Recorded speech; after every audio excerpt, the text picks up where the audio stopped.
আমিনা তোমায় বলি শোনো না, জোরে বলি সুবহানাল্লাহ।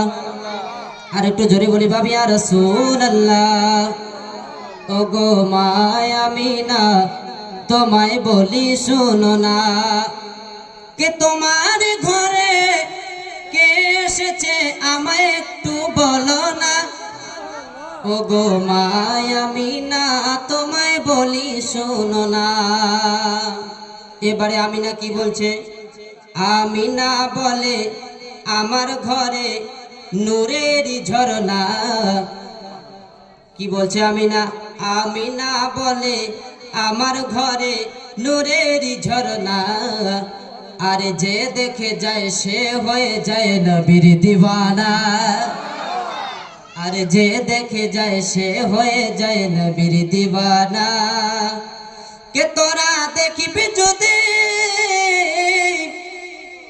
তোরা দেখিবি যদি আয় ছুটে আয়, দেখ আমার ঘরে শাহে মদিনা। ও গো মা আমিনা তোমায় বলি শোনো না। এই ছন্দটা শোনাবো একটা কারণ আছে বাবা, আপনারা সকলে একটু বসে যান তো, খুব খারাপ দেখাচ্ছে বাবা। আসেন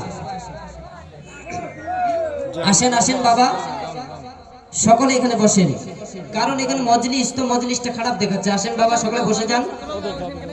ও গো মা আমিনা তোমায় বলি শোনো না। আমিনা বলে আমার ছেলের কেউ হয়নি তুলনা। আচ্ছা বলেন, আমার নবীর কেউ তুলনা আছে? আছে বাবা, তো একটু জোরে বলেন সুবহানাল্লাহ। আমিনা বলে আমার ছেলের কেউ হয়নি তুলনা। তাই কারণে আদর করে যে নামটা রেখেছে, আদর করে নাম দিয়েছে শাহে মদিনা। আমিনা বলে আমার ঘরে নূরের ঝরনা, যে দেখে যায় সে হয়ে যায় নবীর দিওয়ানা। ওগো আবু লাহাব, ওগো আবু লাহাব দিওয়ানা হয়ে দাসীকে দিল নজরানা। ও গো মা আমিনা তোমায় বলি শুনো না। আলহামদুলিল্লাহ।